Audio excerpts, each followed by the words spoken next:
L'idée là, c'est vraiment de vous donner à voir ce que c'est, sans a priori, une ferme bio, dans un système que nous on appelle polyculture élevage monogastrique. Juste, qu'est-ce que c'est produire en bio? Allez, qui répond à cette question? En quelques mots là. Pour vous, produire en bio, qu'est-ce que ça veut dire? Pas sortir le pulvé. Pas sortir le pulvé. Ok. Ouais, c'est faux. C'est faux. Ok, d'autres Beaucoup plus de restrictions au niveau sanitaire. Enfin, on essaye d'avoir un bien-être animal meilleur. On a une moins grosse production au niveau des céréales, mais par contre une plus-value au niveau de la production. Ok. Voilà, grand trait. Donc là, on a à la fois des éléments de réglementation, les incidences techniques que ça va avoir, et puis la question de la valorisation derrière, c'est-à-dire on a un rendement, une productivité potentiellement moindre, mais qui doit être compensé par le prix. Grosso modo, les choses qui vont conditionner les systèmes, c'est pas d'engrais, pas de pesticides de synthèse. Pour les animaux, des animaux qui sont nés et élevés en bio, qui sont alimentés en bio. Donc, dans un élevage porcin, c'est pas sans incidence. On y reviendra largement. Ça veut dire aussi des règles sur les surfaces pour les animaux. Ça veut dire des règles sur la conduite sanitaire, sur le renouvellement du cheptel, on y reviendra. Et sur la voie végétale aussi, ça veut dire des semences bio. Et j'ajouterai la question de l'autonomie du lien au sol, puisqu'on doit pouvoir être en capacité de dépendre des effluents bio sur des terres bio et aussi d'alimenter à partir de ses propres productions pour une partie au moins. Et la dernière chose, c'est qu'on ne s'improvise pas bio, c'est-à-dire qu'il y a une période qui s'appelle la période de conversion, où on met en place le système avant de pouvoir valoriser dans la filière bio, ce qui veut dire que pendant un certain temps, on va avoir les règles de l'agriculture biologique qui s'appliquent, avec les incidences techniques, sans en avoir les bénéfices économiques. Christelle, Yvon et Yann, l'idée c'est que vous vous présentiez déjà chacun, et puis que vous nous retraciez, sans rentrer dans les considérations techniques, l'histoire un peu de la ferme, jusqu'à 2018.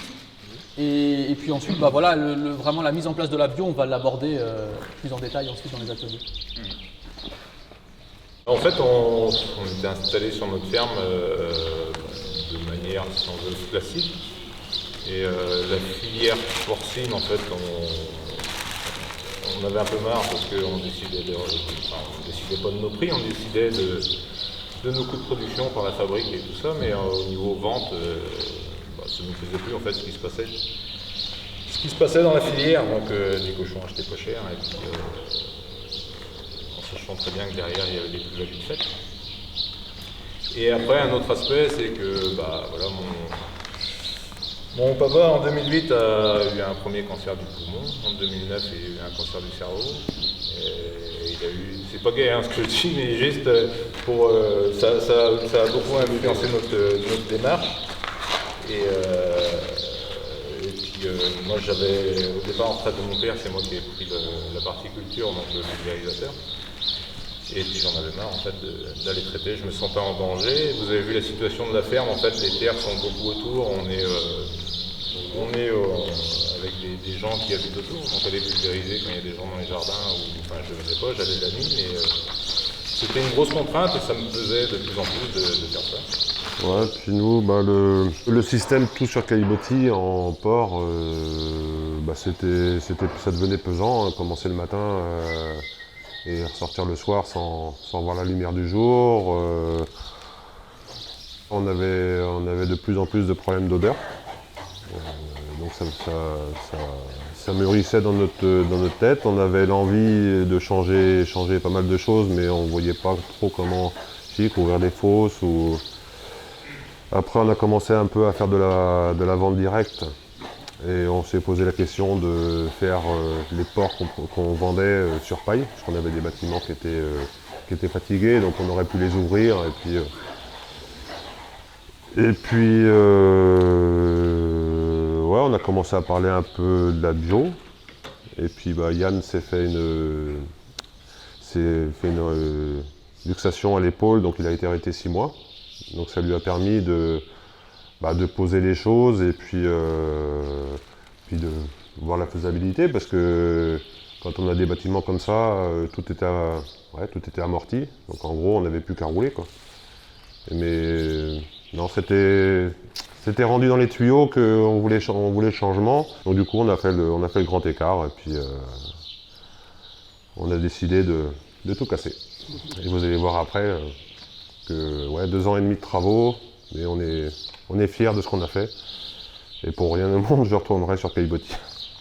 L'idée, c'est aussi, moi dans l'âme, c'est de laisser surtout une terre propre à nos enfants, nos petits-enfants, et de se dire qu'aujourd'hui, il est vraiment possible de lier animaux, culture, pour vivre et subvenir à nos besoins, quoi.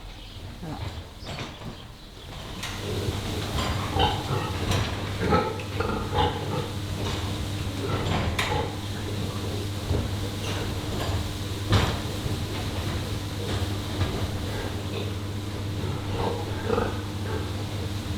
Avant, il y avait 200 truies sur la ferme, 170, 180 truies productives, quoi.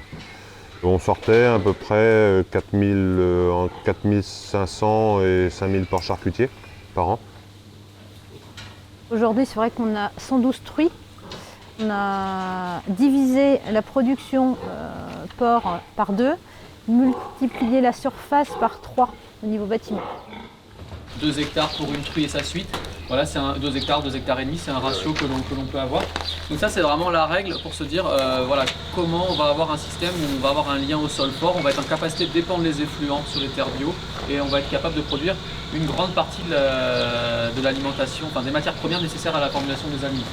Donc ça, c'est vraiment la chose sur laquelle on réfléchit. Donc nous, quand on réfléchit une conversion au bio, on regarde les surfaces disponibles et on se dit quelle culture on va pouvoir produire dessus. Et à partir de là, combien d'animaux on va pouvoir nourrir? C'est vraiment un cheminement qui est sans doute peut-être inverse à des choses que vous avez pu voir par ailleurs, où des fois on part de bon, on voudrait avoir tant de vaches, tant de truies, et puis bon, après, s'il n'y a pas assez d'aliments au fourrage, on va l'acheter, quoi. Là, c'est vraiment de se dire on part de ce que la ferme peut produire et on définit le système derrière.